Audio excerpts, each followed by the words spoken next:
Hello guys, welcome back to NFT Inspo. For today's video, we're going to show you how to get HSBC bank statement online UK. So if you're interested, let's start our tutorial. So getting your online statements is actually pretty easy and you just need to follow the following steps.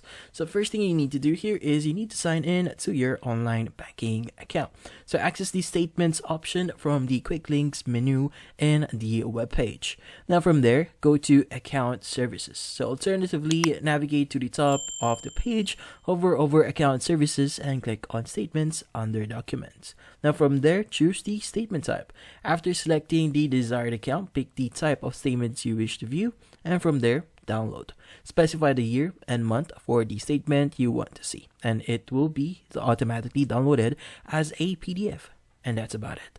So hopefully this video was able to help you. Like and subscribe to NFT Inspo. Thank you for watching.